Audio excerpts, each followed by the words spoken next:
Good morning. It is now, what day is it? Day 4 Saturday. or 3. It's now Saturday. Today would be the final sector of driving, joining up with the EpicRoadTrip crew for the final sector to Stuttgart. We had about 4 hours of driving today, including a guided convoy drive on a mountain pass with the local Porsche Club. Carl and Lena has just arrived.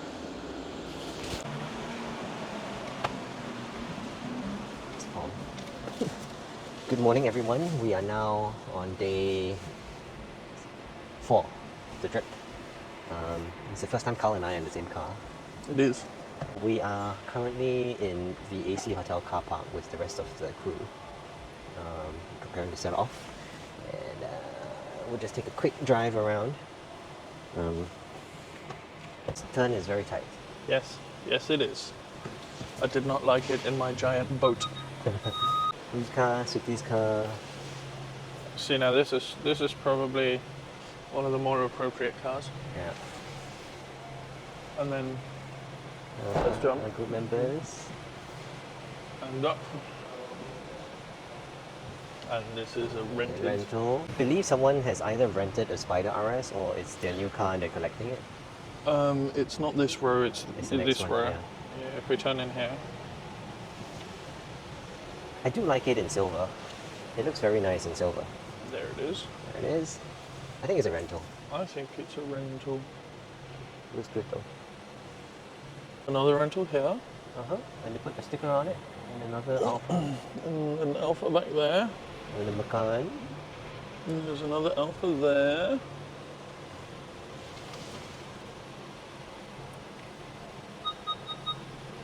Oh dear. Oh look, it's your car, but wagon. Yeah, I know, I saw that just now. It's nice. Yeah, better as a wagon, as is pretty much everything. And Support then the trucks. support. Crazy to see that, Thailand number plate here. Yeah. All the way here.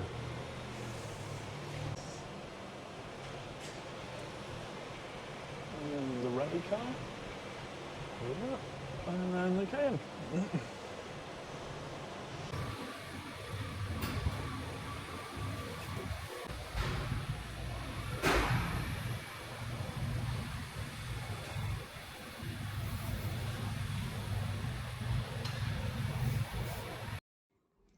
Since our Malaysian crew didn't rent Porsches for this trip, naturally we managed a slower pace and took our time to leave the city.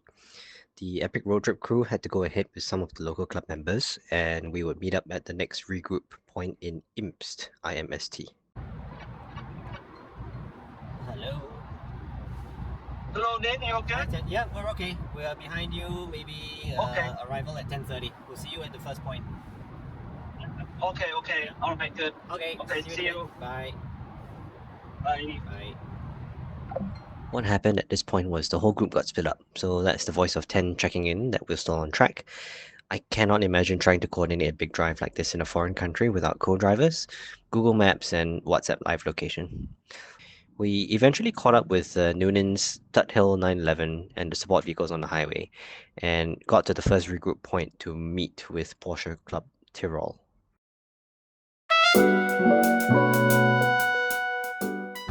So we've stopped at a petrol station in Imst, IMST, for a quick regroup. People are waiting for the regroup. This is Imst. And here we are.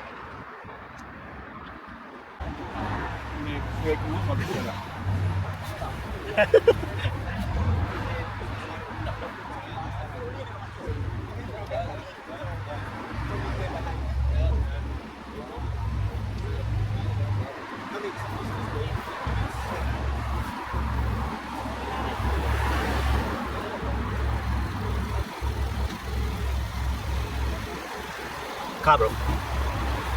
This is the Austrian one.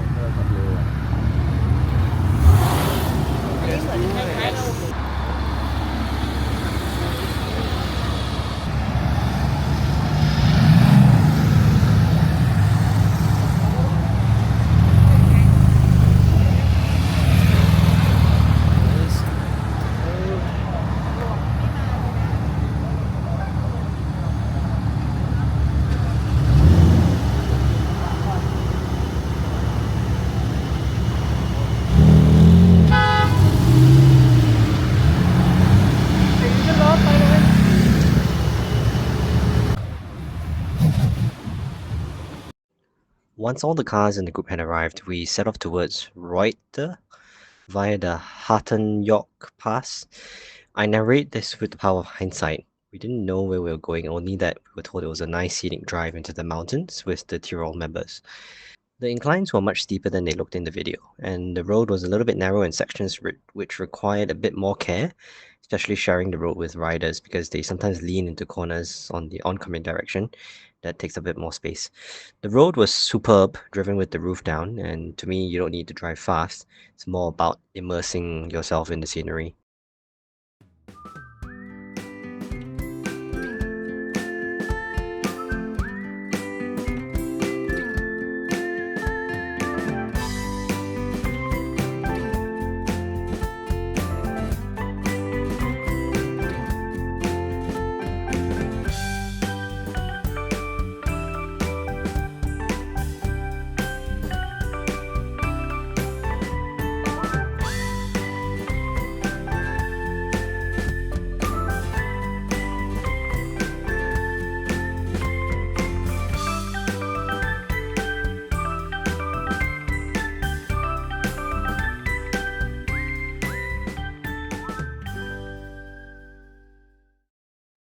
We stopped at the waiting area with the rest of the crew for group pictures. Porsche Club Tirol and the EpicRoadTrip crew exchanged some mementos before we headed down the other side of the mountain, continuing towards the highway bound for Stuttgart.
Quick review of the Volkswagen T-Roc 1.5 TSI Cabrio.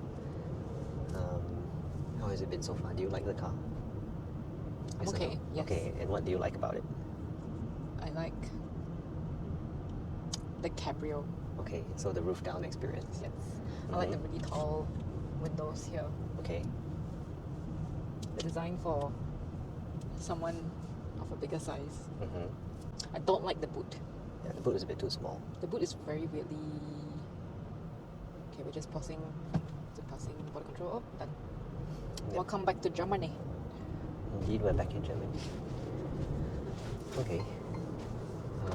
The boot is just really strangely designed. Yeah, the boot is too small for what it is, but I guess we're okay. We're making do with the bag strapped to the seat behind you.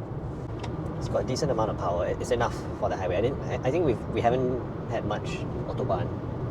I mean, the most we did was about 180, and it still felt okay. Yeah.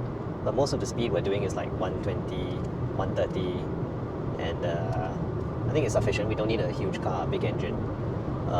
It's currently doing 7.2 liters per 100, which is pretty good. The lowest we saw was 6.1. A whole tank, I'm sorry, not a whole tank, 3/4 of a tank. I think it was 35 liters that we filled up yesterday or the day before. I think we did a good amount of mileage.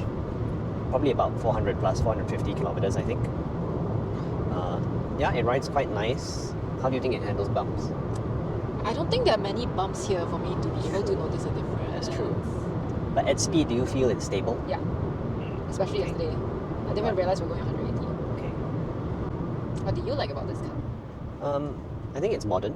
I mean, everything is very convenient with the car. Obviously, this is our first time driving in Switzerland, Liechtenstein, and Austria. And I never realized how good these modern cars are, where they will pick up the speed limit for you, and then it will set the cruise control accordingly, so you're always at the correct speed. But obviously, you have to keep an eye out for anything that's overriding. For example, if it rains, I think it's a different speed limit, or at a certain time, it's a different speed limit. But yeah, everything else about it is quite nice, modern. The ergonomics are pretty good, comfy. Yeah. Okay, so with 80 kilometers of autobahn, I'm going to cruise at 150 maybe. Yeah, I think it rides quite nice. It's a bit of a strange shape of car, being a 4-seater, like a hatchback convertible that seats 4. Did you sit in the back yesterday? No. Okay. But I think there's our a- friends who sat in the back said it was quite comfortable. Like yeah. quite okay for a short distance. But only because we are short as well, and They are our tiny. seats, yeah, and we're about the same height, 165 cm, and we sit quite far forward. The door opening is a bit long.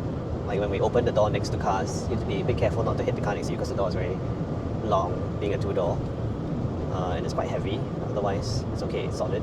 With such a big group of like 20 cars plus, we were bound to get separated again amongst all the traffic, and we did. So 3 of us, Kyle, Doc, and myself, managed to reconvene on the highway at a rest stop to have a quick lunch.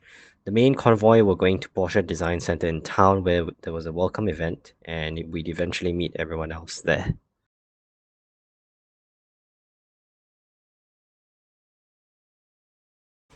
Right, hello everybody. So we've just gotten back from our big drive.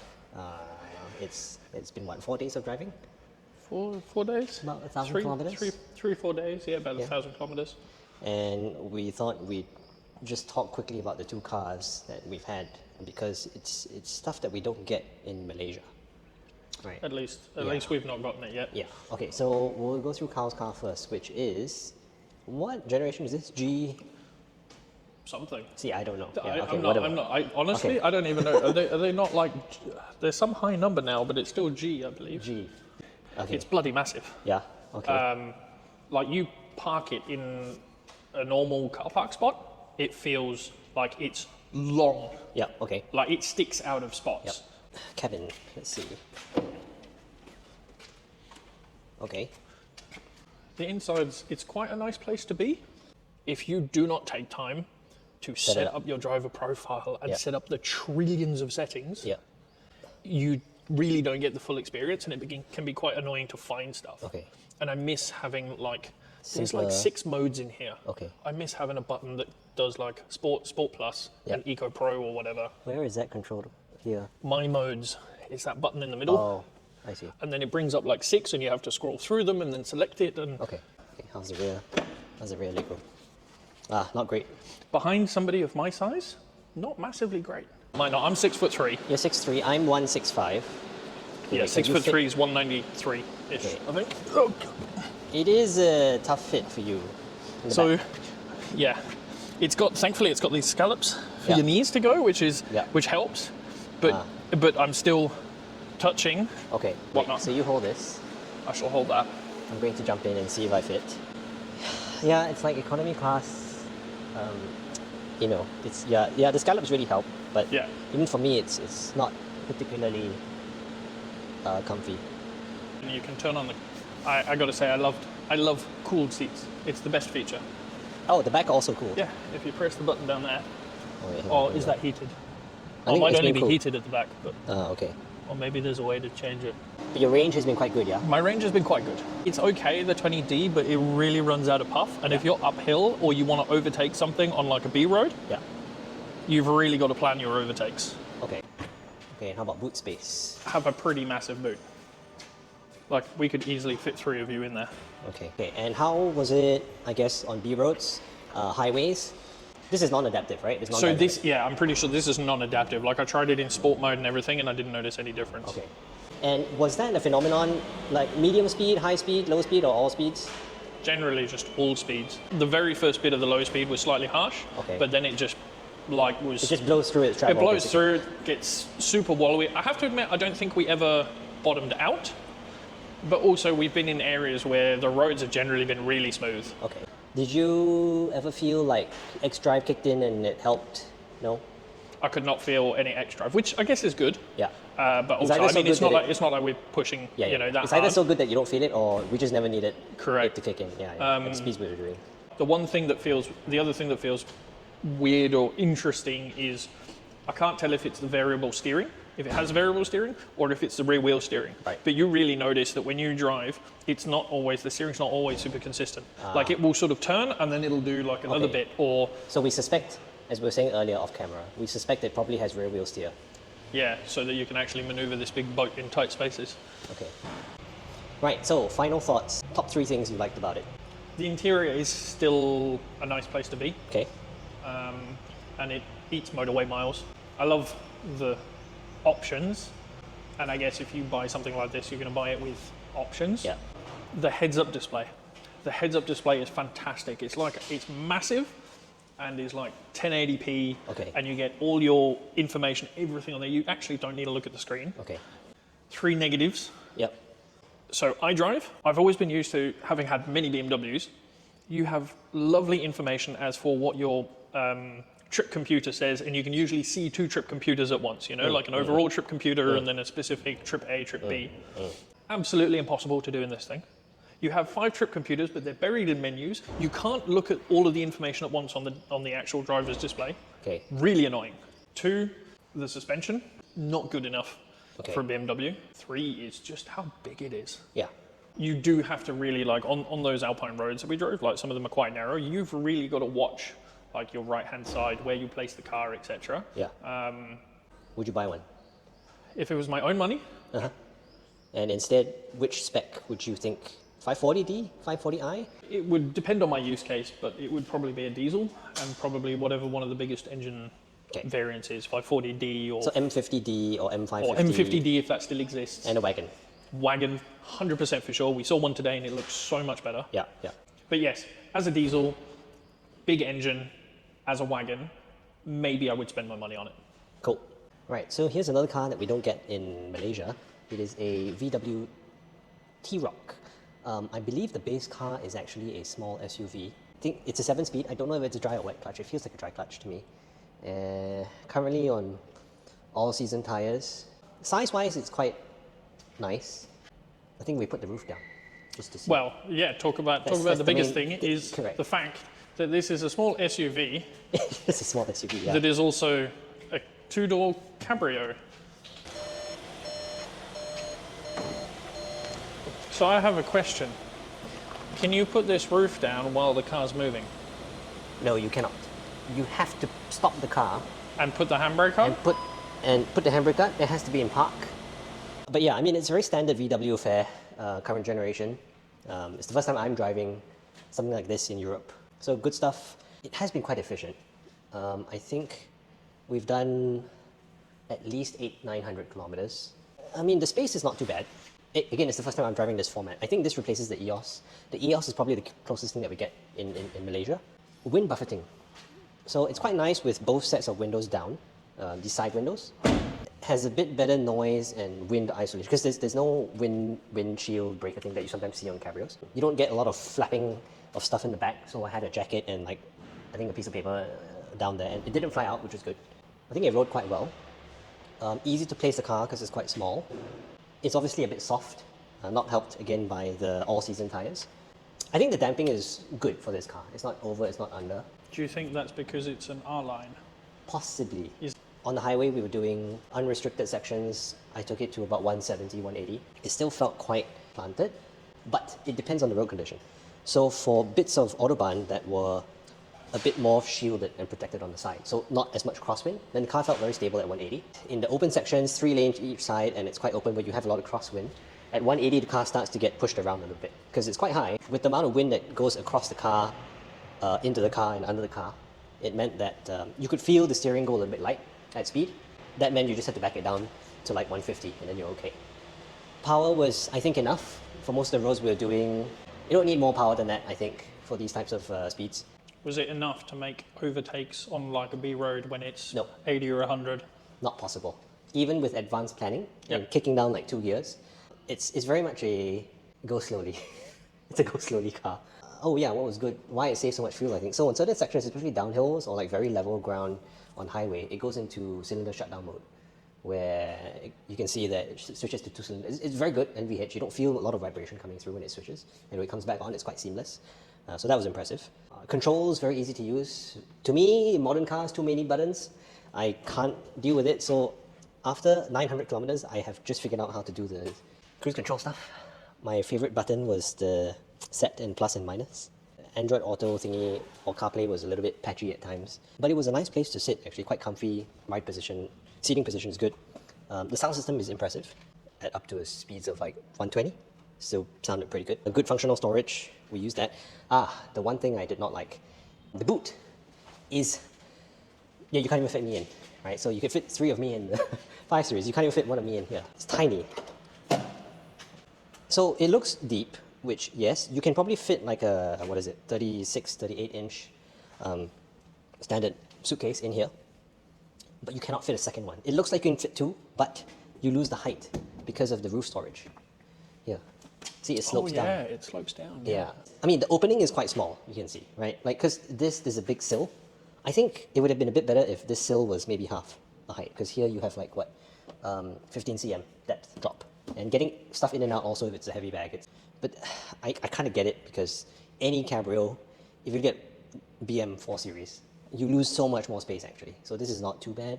It did its job, and quite well. It did, realistically, it did a you good probably job. had the most fun. Yeah. So see, this is originally a 4-door, right, or a 5-door. Correct. So when they convert it to a 2-door, what happens to the front doors?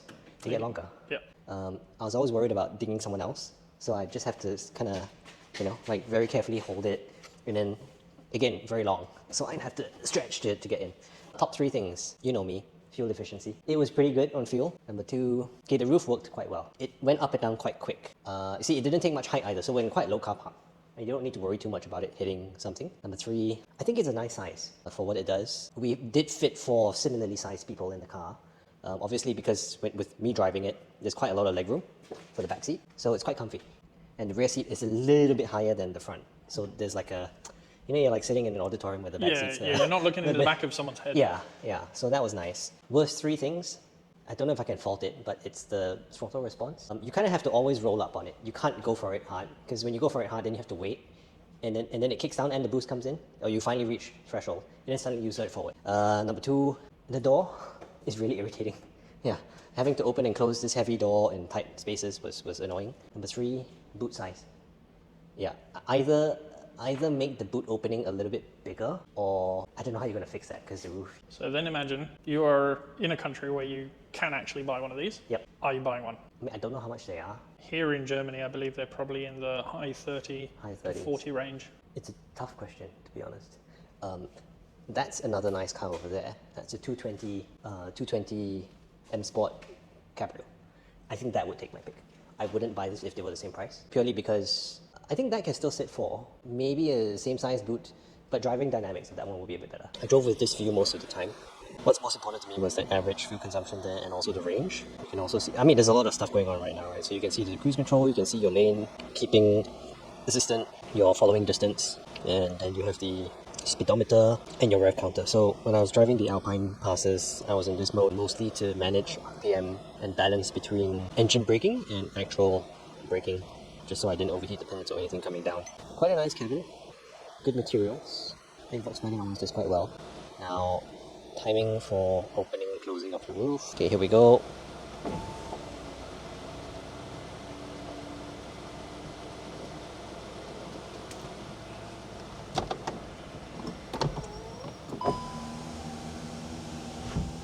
And done. The insulation actually with the roof up is pretty good. Better than I expected. And I'm comparing that to a Miata. Obviously Miata is a manual folding roof with much less insulation. So this is actually pretty good. Both from a sound insulation point of view and a heat insulation point of view. We were driving in 29, 30 degree weather today, and I did not feel the heat come through the roof, which is impressive. Thank you for watching part 3, concluding the driving part of our road trip. In the next video, we visit 2 museums and attend a car meet with our friends from Jumpstart, all in the same day.